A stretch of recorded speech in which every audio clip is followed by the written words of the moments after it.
করার জন্য আপনাদের মাঝে আসলাম আর কি। আসসালামু আলাইকুম রহমতুল্লাহ। সবাই ভালো আছেন?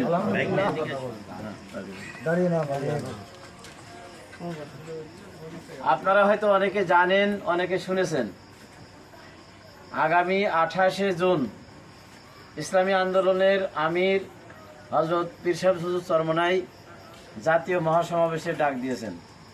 প্রয়োজনীয় সংস্কার এবং গণহত্যার বিচার এবং পিয়ার পদ্ধতিতে সুষ্ঠু নির্বাচনের দাবিতে এই জাতীয় মহাসমাবেশ।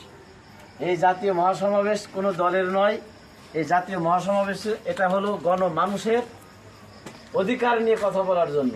যে পয়েন্ট 3টা বললাম, এই পয়েন্ট 3টার সাথে আমরা সবাই একমত না? ইনশাআল্লাহ। কি আমরা গণহত্যার বিচার চাই না? 100 বার। তাহলে আমরা সংস্কার চাই, এরপরে নির্বাচন চাই, যেন মানুষ একটি সুষ্ঠু নির্বাচন পায় এবং সুন্দর একটি দেশ যেন পায়, সেই লক্ষ্যে এই জাতীয় মহাসমাবেশ।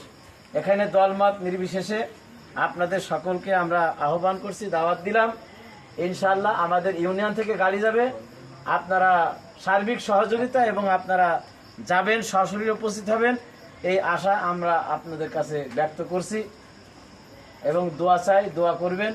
ইনশাআল্লাহ আগামী 28 তারিখ ঢাকার রাজপথে সোহরাওয়ার্দী উদ্যানে দেখা হবে, কথা হবে রাজপথে ইনশাআল্লাহ। আল্লাহ পাক আমাদেরকে কবুল করেন, সকলে বলে আমিন।